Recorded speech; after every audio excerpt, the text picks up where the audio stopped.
सुनो वत्स, मैं काली हूँ।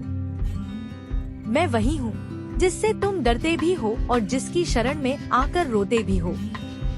मैं अंधकार हूँ, पर वही अंधकार जो प्रकाश को जन्म देता है। तुम मुझे उग्र समझते हो, पर मेरे हृदय में केवल करुणा है। मेरी जहवा बाहर है, क्योंकि मैं अहंकार को निगलती हूँ। मेरे हाथों में शस्त्र है, क्योंकि मैं अन्याय को काटती हूँ। और मेरी खुली हथेली तुम्हें कहती है, डरो मत। वत्स, मैं तुम्हारे आंसू गिनती नहीं, मैं तुम्हारे मौन को सुनती हूँ।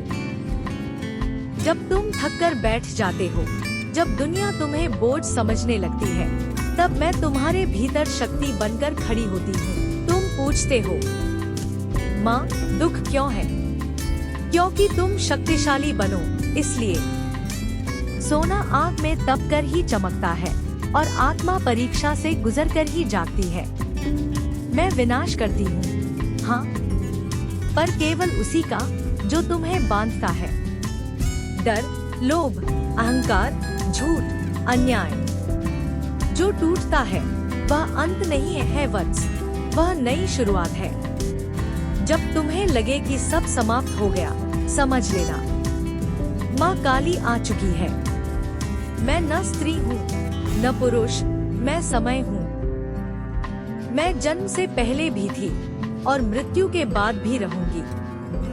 मुझे फूल नहीं चाहिए, मुझे दिखावा नहीं चाहिए। मुझे चाहिए तुम्हारा सत्य। तुम जैसे हो वैसे ही मेरे पास आओ। यदि तुम पापी हो, मैं तुम्हें सुधारूंगी। यदि तुम टूटे हो, मैं तुम्हें जोड़ूंगी।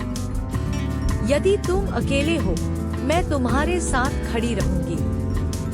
मैं माँ हूँ, मैं छोड़ती नहीं। जब पूरी दुनिया पीठ फेर ले, तो भी याद रखना, श्मशान में भी मैं खड़ी रहती हूँ। क्योंकि जहाँ सब डरकर भाग जाते हैं, वही मेरी आवश्यकता होती है। वत्स, अपने भीतर की काली को पहचानो।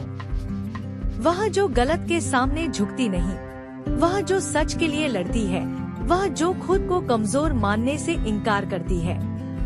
उठो, डरो मत, सच बोलो, अन्याय के सामने खड़े हो जाओ।